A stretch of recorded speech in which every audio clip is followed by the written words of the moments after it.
장자연 이제 가장 깊은 상처를 남긴 파리. 장자연 씨의 이야기를 시작하겠습니다. 2009년 드라마 꽃보다 남자에서 신인 배우로 등장한 그녀는 29세라는 젊은 나이에 세상을 떠났습니다. 이 죽음은 단순한 개인적 비극으로 끝나지 않았어요. 그녀가 남긴 7장 분량의 자필 문건이 공개되면서 한국 연예계 전체를 뒤흔드는 폭탄이 됐죠. 문건에는 소속사로부터 강요받은 술자리와 성접대가 수백 회에 달한다는 충격적인 내용이 적혀 있었습니다. 방송사 관계자, 영화 제작자, 언론사 간부, 대기업 임원 등 사회적으로 영향력 있는 인물들이 줄줄이 언급됐고, 이는 연예계의 권력 구조가 얼마나 불균형한지를 적나라하게 드러냈습니다. 장자연 씨는 오랜 기간 심리적 고통과 신체적 학대를 견뎌야 했다고 호소했어요.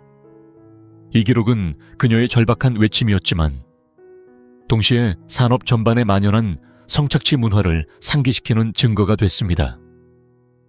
수사 과정은 기대와 달리 신속하게 흐지부지 됐습니다. 경찰은 20여 명을 조사한 끝에 전 소속사 대표 김성훈 씨와 매니저 유장호 씨만 기소 의견으로 넘겼고, 검찰은 증거 부족을 이유로 대부분 무혐의 처분을 내렸어요.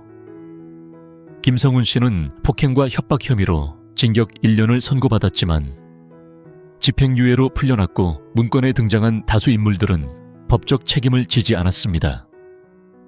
특히 장자연 리스트라는 별도의 가해자 명단이 존재한다는 의혹이 제기됐는데, 일부 내부 증언에 따르면 원본 문건에는 훨씬 더 많은 고위 인사 이름이 적혀 있었으나 수사 중 조직적 은폐가 이루어졌다고 주장됐어요. 정치적 외압과 검찰 내 부패 가능성까지 거론되며 국민적 공분이 일었지만, 공소시효가 만료되면서 진실에 다가설 길은 점점 좁아졌습니다. 2019년 검찰 과거사위원회 재수사에서도 부실 수사와 조선일보 측 외압은 사실로 인정됐으나 핵심 성접대 강요 혐의는 증거 부족으로 종결됐죠. 최근 2024년 김성훈 씨의 위중죄 대법원 실형 확정은 이 사건의 잔재를 상기시키는 판결이었지만 여전히 미제 사건으로 남아 있습니다. 이 사건의 사회적 의미는 결코 작지 않습니다. 장자연 씨의 죽음은 연예인, 특히 여성 스타들이 계약서 한 장으로 자유를 빼앗기고 거절할 수 없는 상황에 놓이는 현실을 여실히 보여줬어요. 화려한 겉모습 뒤에 숨겨진 폭력과 착취. 이는 반 미투 운동의 한국 버전으로 이어지며 성폭력과 권력형 범죄에 대한 인식을 높이는 계기가 됐습니다.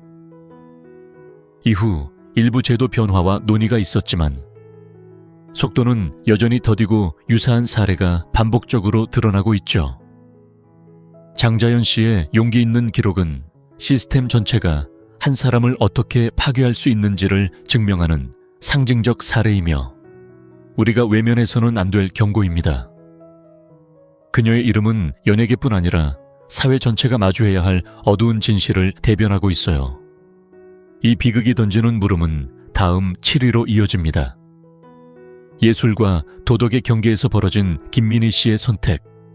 그 이야기가 어떻게 국내외 평가를 가르는지 함께 살펴보죠. 탑 10을 김민희, 이제 7위로 넘어가 보죠. 김민희 씨의 이야기입니다. 그녀는 2016년 영화 아가씨로 국내외에서 극찬을 받으며 예술 영화의 대표 여배우로 자리 잡았습니다. 청룡영화상 여우주연상을 비롯해 국제영화제에서 연이어 수상하며 아트하우스 여왕이라는 별명을 얻었죠.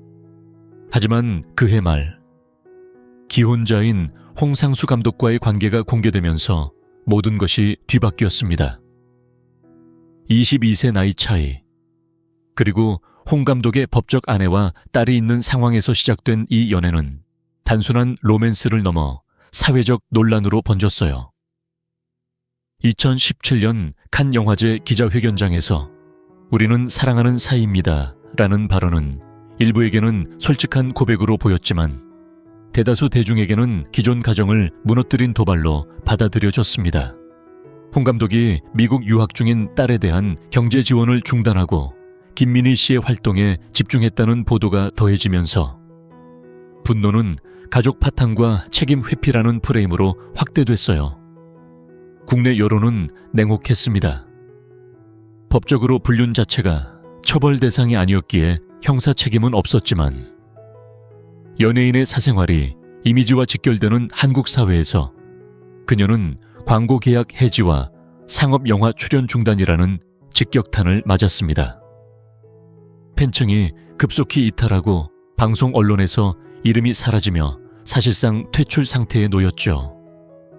이는 사생활 논란이 작품 가치를 재단하는 국내 문화의 특성을 드러내는 사례로 그녀의 연기력이 아무리 뛰어나도 신뢰를 잃으면 회복이 어렵다는 점을 보여줍니다. 반대로 해외에서는 상황이 달랐어요.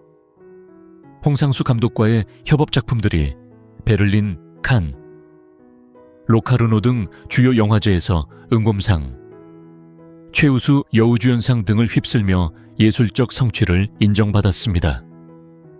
2024년 바이 더 스트림으로 로카르노 수상 후 2025년 들어 베를린 영화제 출품 논의가 이어지며 그녀의 활동 기반이 국제 무대로 굳혀졌죠.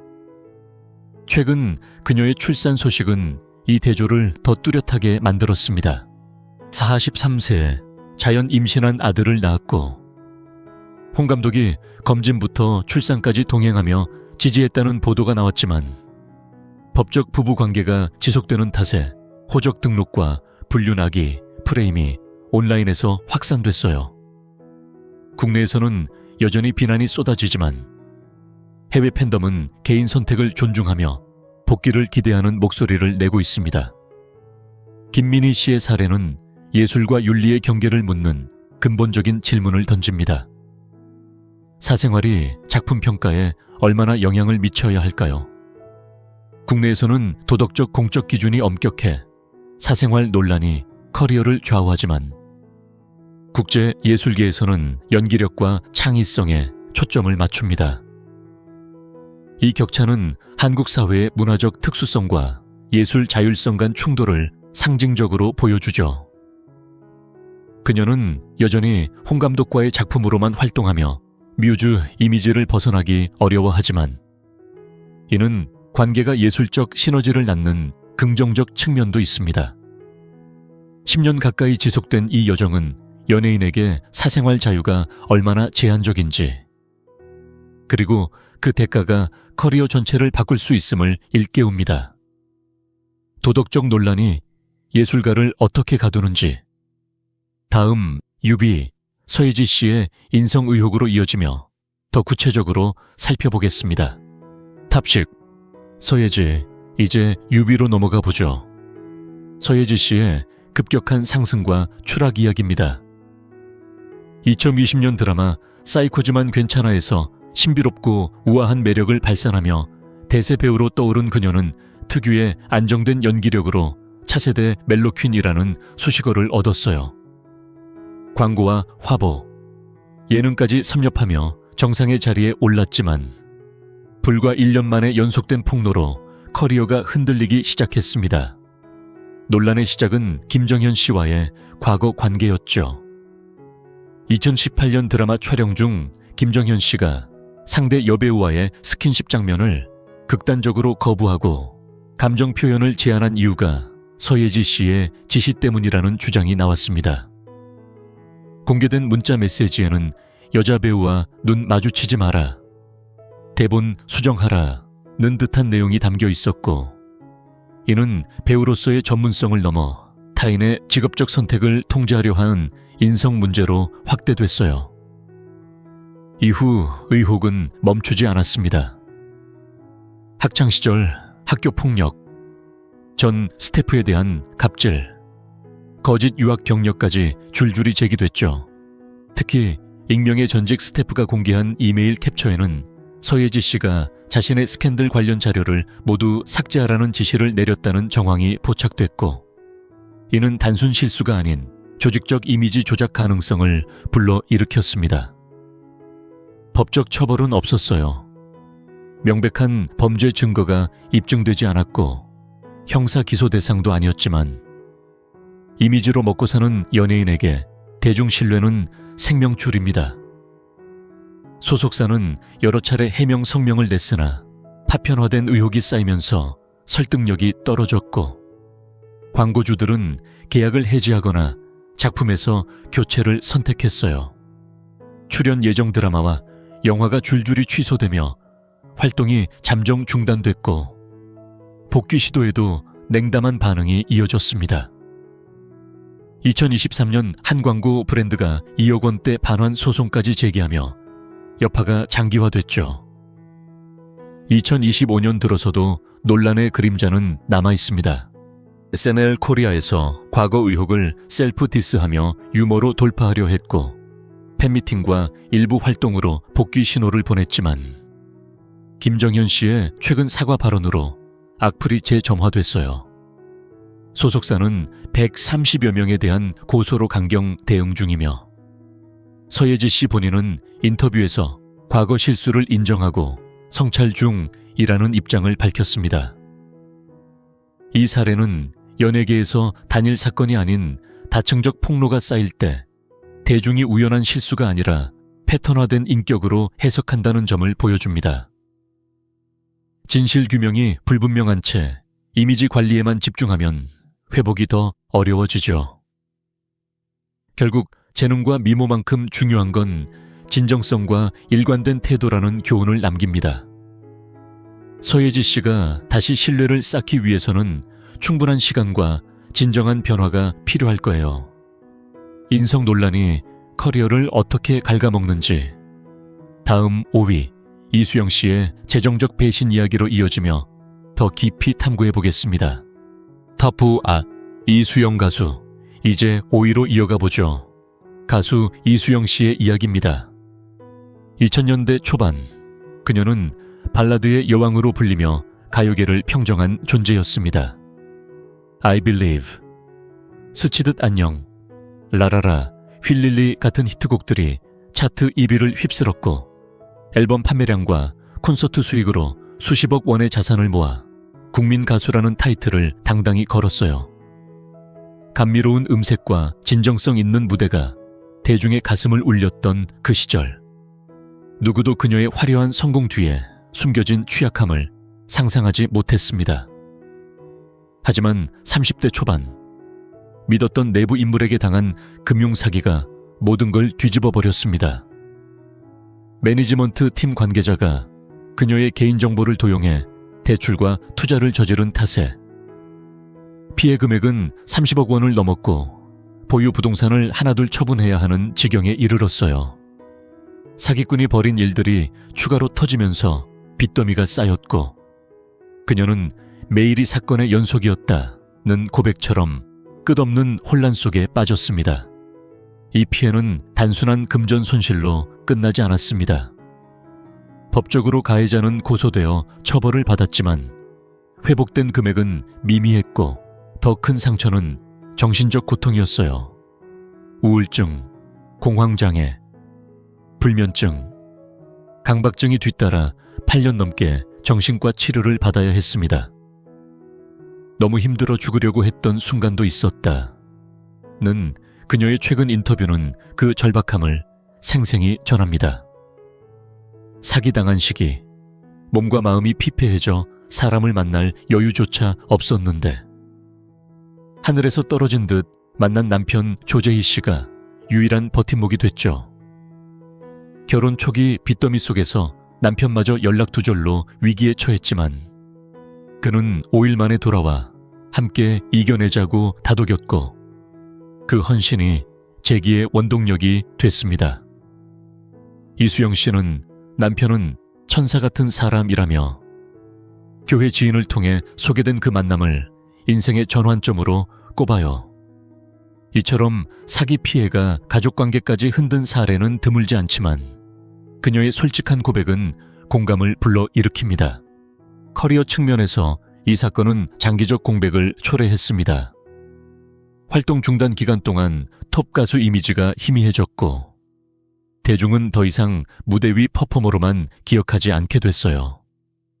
2022년 13년 만에 10집 앨범 스토리2로 컴백하며 눈물을 흘렸고 타이틀곡 천왕성으로 조심스러운 재기를 시도했지만 이후 CBS 라디오 이수영의 12시에 만납시다 DJ와 예능 출연으로 한정된 활동을 이어가고 있습니다. 2025년 들어 박수홍 채널 출연으로 과거를 털어놓으며 지금 결혼 생활이 정말 행복하다고 밝혔지만 여전히 빚 상환과 치료가 일상입니다. 이는 연예계 아티스트의 재정 취약성을 적나라하게 드러내죠. 수익이 많아도 신뢰만으로 경제를 위임하면 되돌릴 수 없는 결과를 초래할 수 있고 외부 공격뿐 아니라 내부 기회주의자에 대한 경계가 필수적입니다. 이수영 씨의 여정은 화려함 뒤에 숨은 현실적 고통을 상기시키며 기본적인 금융 지식과 계약 이해의 중요성을 일깨웁니다. 그녀의 고백은 개인적 아픔을 넘어 더 많은 아티스트가 같은 길을 피할 수 있는 교훈으로 남아요. 재정 피해가 정신적 상처로 이어지는 이 무게, 이제 4위 이한혜 씨의 세무 논란으로 넘어가며 공인에게 드리운 투명성의 그림자를 더 자세히 들여다보겠습니다. 탑4 이한혜, 허니리, 이제 4위로 넘어가 보죠. 이한혜 씨의 이야기입니다. 2006년 미스코리아진으로 선발된 그녀는 서울대 출신의 지성과 차분한 언행, 건강한 이미지를 바탕으로 오랜 시간 사랑받아온 배우이자 모델입니다.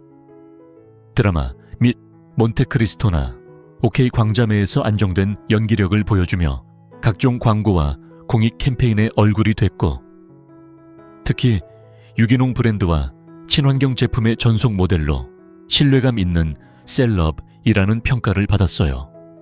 하지만 2023년 그녀의 이름이 연예계 최대 세금 추징 이슈와 함께 다시 세간에 떠올랐습니다. 서울지방국세청이 광고 수익과 해외 투자 수익 일부를 정확히 신고하지 않았다고 판단해 총 60억 원 규모의 세금과 가산세를 부과한 거예요. 이는 한국 연예인 중 역대 최고 수준의 추진객으로 업계와 대중에게 큰 충격을 줬습니다.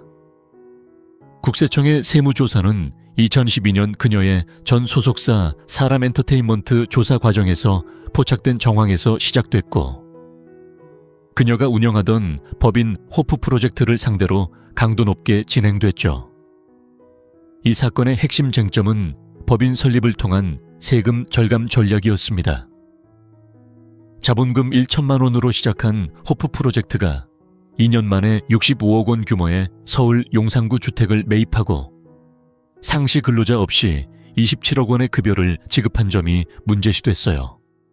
일부 언론은 싱가포르 소재 페이퍼 컴퍼니를 통해 수익을 분산시켜 세금을 줄이려 한 정황을 보도하며 법인이 실제 운영 목적이 아닌 세금 회피 수단으로 활용됐을 가능성을 제기했습니다.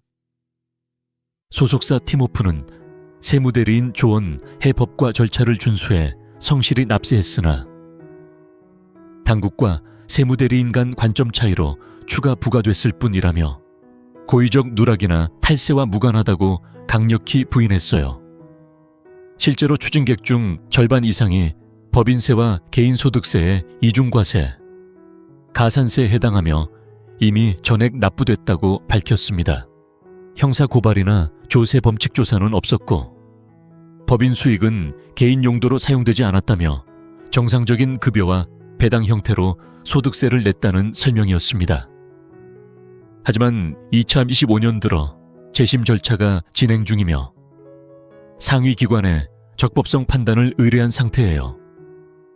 8월 인터뷰에서 이한혜 씨는 4년째 세무조사지만 이제는 의연해졌다며 억울함을 겨내 차이로 표현하며 살면서 이런 일은 피할 수 없다고 털어놓았습니다. 대중 반응은 엇갈렸습니다. 법적 무죄에도 불구하고 공인에게 법적 무죄가 도덕적 무결함을 보장하지 않는다는 점에서 실망이 컸어요. 유기농 화장품과 환경 캠페인 광고 일부가 조용히 종료됐고 청정 이미지가 흔들리며 신뢰에 금이 갔죠. 국민신문고를 통해 탈세와 횡령 의혹으로 고발장이 접수되며 강남경찰서 수사 요청까지 이어졌지만 소속사는 근거 없는 의혹이라며 법적 대응을 예고했습니다. 비슷한 시기 유연석 씨의 70억 원, 조진웅 씨의 11억 원 추징 사례가 줄줄이 터지며 연예인 법인 설립 관행에 대한 국세청의 강경 기조가 부각됐어요. 이는 법인세와 소득세 이중 부과 논란을 불러일으키며 세법 해석의 모호함과 공정성 문제를 제기합니다. 전문가들은 법인을 통한 절세는 합법이지만 실제 운영 실태가 검증되지 않으면 회피로 보일 수 있다고 지적하죠. 이한혜 씨의 경우 미스코리아 출신의 모범 이미지가 오히려 기대치를 높여 타격이 컸습니다. 이 사건은 공인에게 재정 투명성의 무게를 새삼 일깨웁니다. 작은 절세 전략이라도 사회적 신뢰를 훼손할 수 있고 특히 신뢰 기반 이미지를 쌓은 스택에는 수십 년 커리어를 위협하는 요소가 되죠. 2025년 현재 그녀는 넷플릭스, 에마로 복귀하며 연기 활동을 이어가고 있지만 세무 리스크 리스트에 오른 지위가 여전합니다. 일부 팬들은 회계 실수로 이해하지만 다수에게는 공인의 이중성에 대한 실망으로 남아요. 성공의 이면에 드리운 투명성 그림자. 이제 3위 한소희 씨의 사생활 논란으로 넘어가며 SNS 시대의 감정 소비 구조를 더 깊이 들여다보겠습니다. 탑심 한소희 이제 3위로 이어가보죠. 한소희 씨의 이야기입니다. 넷플릭스 오리지널 마이 네임과 알고 있지만으로 강렬하고 도발적인 이미지를 구축하며 국내외 팬덤을 사로잡은 그녀는 2024년 초 짧지만 격렬한 열애 논란으로 환승연애의 상징이 됐습니다. 1994년생의 젊은 배우로 데뷔 초기 프로듀스 101 탈락 후 모델과 뮤직비디오로 기반을 다진 그녀는 액션과 멜로를 넘나드는 연기력으로 급부상했어요. 하지만 화려한 상승 곡선이 한순간에 흔들린 건 류준열 씨와의 만남 때문이었죠. 2023년 11월 13일 뉴스원이 류준열 씨와 혜리 씨의 7년 공개 열애 결별을 보도한 직후 15일 한소희 씨가 그의 사진전을 방문한 사실이 드러나며 첫 인연이 시작됐습니다. 소속사는 작업 인사로 설명했지만 2024년 3월 15일 일본 인플루언서의 하와이 호텔 수영장 목격담 태그 응답하라 1988과 알고 있지만 이 SNS에 올라오면서 열애설이 폭발했습니다. 소속사들은 개인 여행이라며 사생활 보호를 호소했으나 혜리 씨의 인스타 스토리 재밌네와 야자수 사진이 간접 저격으로 해석되자 논란이 불지폈어요. 한소희 씨의 대응은 논란을 키웠습니다. 같은 날 블로그에 저도 재밌네요 라는 응수와 칼든 강아지 일러스트를 올렸고 이는 성숙하지 못한 반응으로 비판받았죠.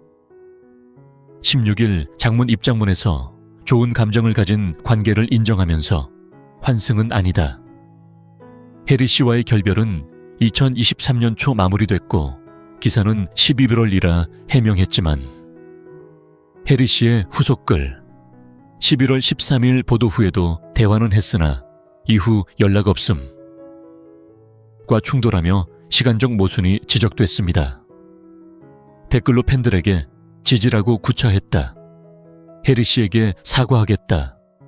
고 일일이 답하며 솔직함을 보였으나 이는 오히려 감정적 대응과 피해자 코스프레라는 날선 비판을 불렀어요. 추가 루머로 부계정 혜리, 악플러 팔로잉 의혹과 합성사진 피해까지 겹치며 악플이 폭주했습니다.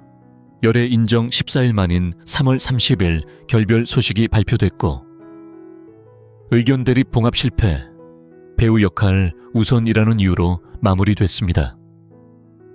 혜리 씨의 3월 18일 입장문으로 대화 후 연락 없음이 확인되며 환승 프레임이 일부 해소됐지만 한소희 씨는 이미지 실추를 겸허히 받아들이겠다고 밝히며 법적 대응, 허위사실, 유포 고소를 예고했습니다. 이 논란의 여파는 직격탄이었습니다.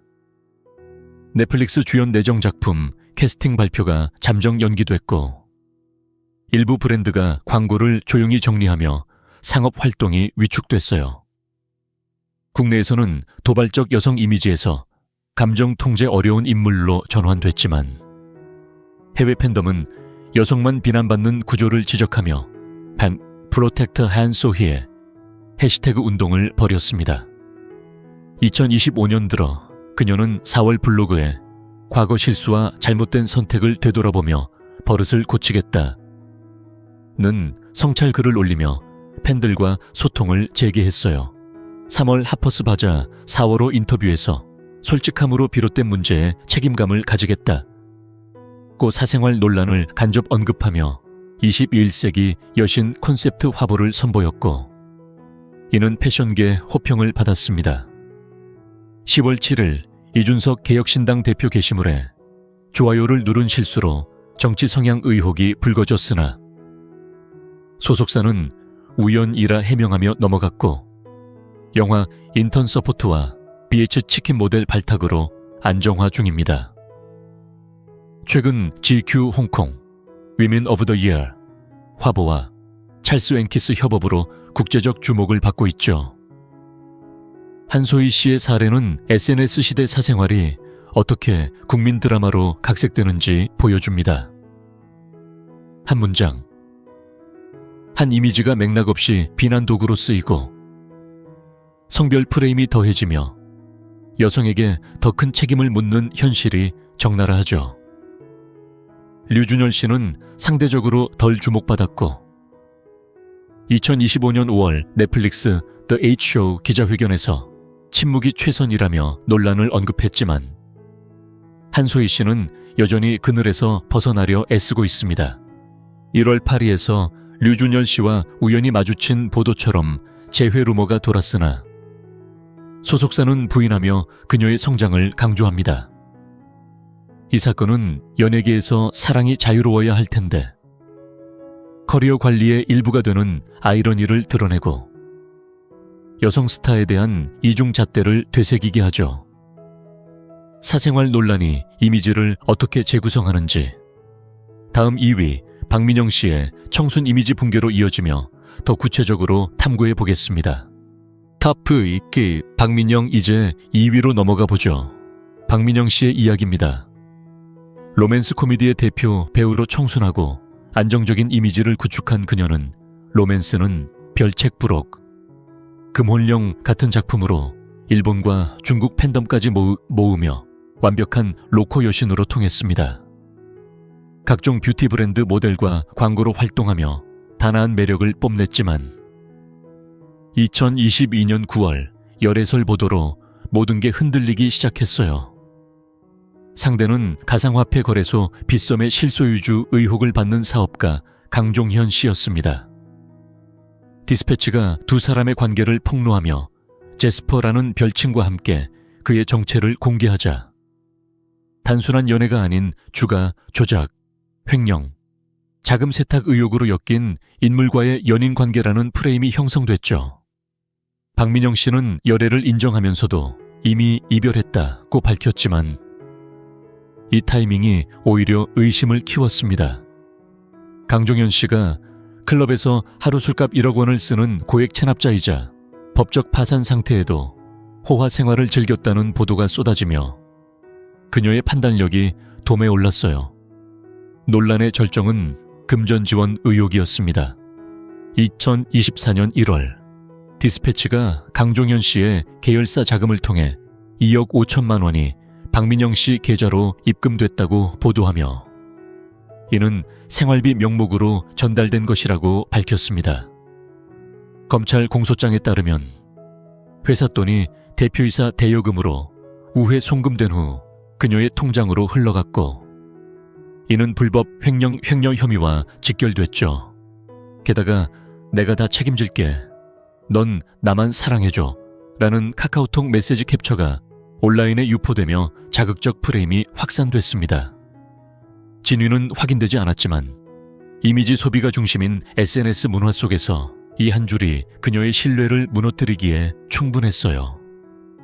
소속사 후크 엔터테인먼트는 강종현 씨가 계좌를 차명으로 사용한 사실일 뿐, 박민영 씨가 불법에 가담하거나 이익을 얻은 적 없다고 부인하며 2023년 2월 검찰 참고인 조사에서 무혐의가 확인됐다고 강조했습니다. 언니 박모 씨의 인바이오젠 사회이사 사임과 선유리 씨 화장품 회사 30억 원 투자 의혹까지 가족 연루 루머가 겹치며 여론은 더 악화됐고, 박민영 씨는 SNS에 Sick of it all, 지겹다는 글을 올리며 피로감을 드러냈습니다. 강종현 씨는 2025년 10월 현재 재판 중으로 횡령 배임 혐의에 징역 구형이 내려졌고, 빗썸은 경영 관여 안 했다고 일축했지만 그의 자금 출처 의혹은 여전합니다. 이 사건의 여파는 청순 이미지를 뿌리째 흔들었습니다. 드라마 내 남편과 결혼해줘, 제작진이 주연 교체를 논의했다는 보도가 나왔고, 시청자 커뮤니티에서 왜 굳이 박민영기여야 했나 라는 의견이 팽팽히 갈렸어요. 일부 국내 화장품 브랜드가 광고를 일시 중단했고, 해외 팬덤 반응도 엇갈리며 사랑한 죄밖에 없는데 라는 옹호와 판단력 부족, 비판이 공존했습니다. 법적으로 그녀는 무죄지만 K엔터테인먼트의 구조상 법적 무죄가 이미지 무결함을 담보하지 못한다는 점이 드러났죠.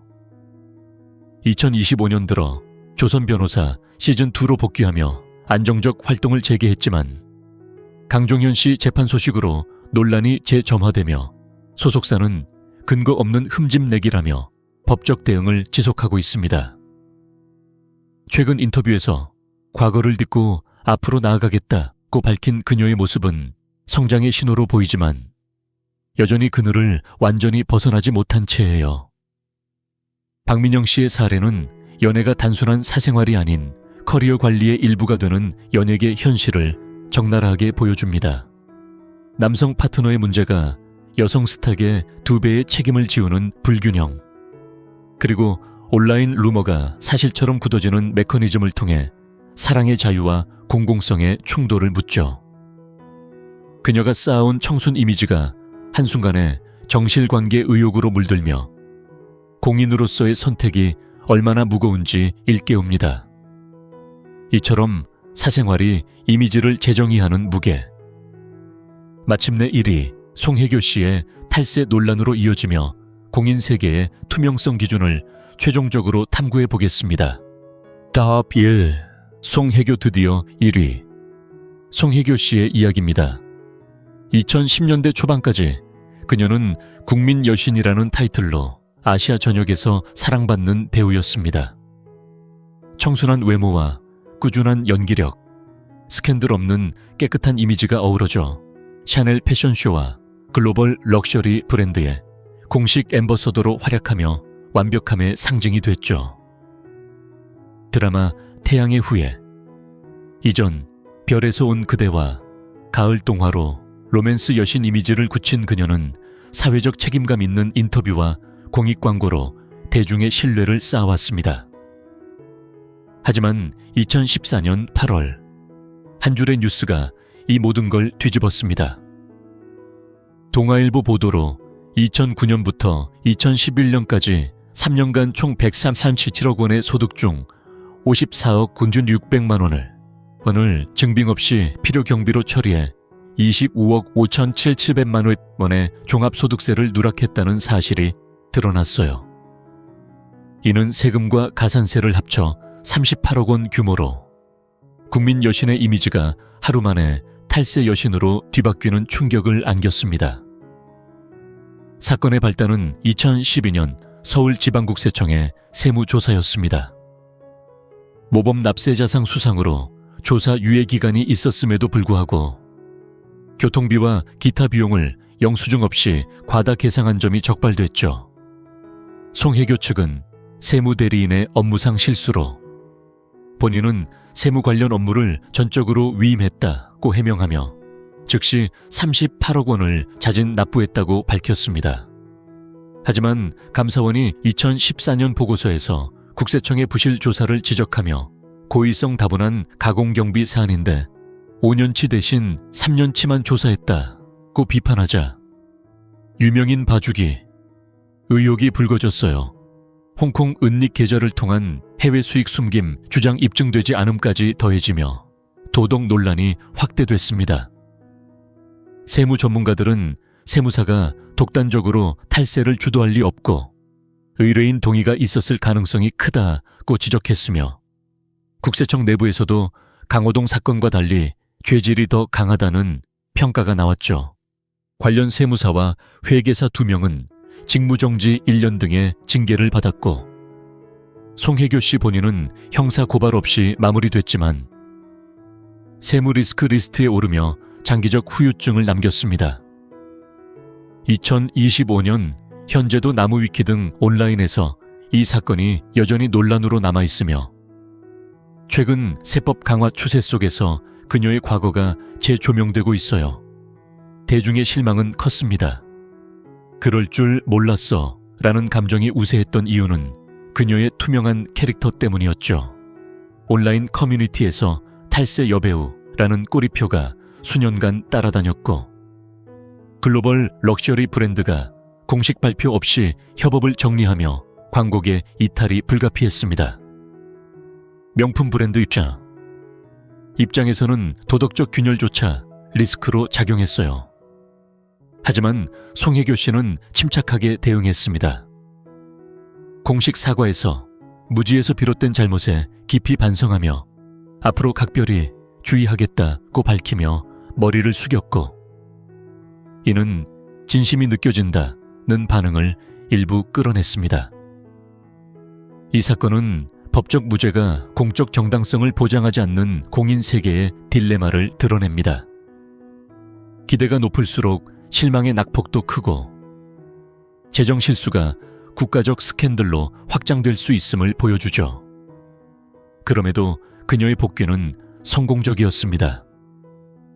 2016년 태양의 후예로 송중기 씨와의 케미가 폭발하며 시청률 38%를 돌파. 이미지 회복의 전형적 사례로 평가받았어요. 이후 미스터 션샤인과 나르코스로 장르를 넓히며 안정적 입지를 되찾았고 2025년 노희경 작가의 넷플릭스 신작 천천히 강렬하게 해서 숏컷 변신으로 시대극 주인공을 소화하며 700억 원대 블록버스터 기대를 모읍니다. 1월 검은 수녀들로 11년 만에 스크린 복귀하며 멜로 이미지를 벗고 싶었다고 인터뷰에서 밝혔고 최근 주얼리 행사와 화보에서 홀터넥 드레스로 파격적 매력을 선보였습니다. 10월 TVN 유퀴즈 온더블록에서 23년 만에 토크쇼 출연해 루머 만든 사람에게 직접 물어봐야 한다며 과거를 가볍게 언급하며 힘든 경험도 행복한 경험도 있었다고 성찰을 드러냈죠. 과거 열애 루머 재점화에도 실수는 누구나 한다는 여유로운 태도가 돋보입니다. 그녀의 기부활동, 산불 피해 1억 원 성금처럼 선한 이미지도 신뢰를 재건하는데 한몫했어요. 송혜교 씨의 여정은 성공의 이면에 투명성의 무게가 얼마나 큰지 일깨웁니다. 한 번의 실수가 평생 꼬리표가 될 수 있는 시대에 공인은 재정과 명예에 대한 철저한 자기 점검이 필요하죠. 이 사건은 연예계뿐 아니라 모든 공공 영역에서 되새길 메시지를 남기며 그녀가 균열을 넘어 더 강해진 모습으로 돌아온 건 응원의 여지를 줍니다. 오늘 탑8을 통해 우리는 연예계의 빛과 그림자를 함께 걸어봤습니다.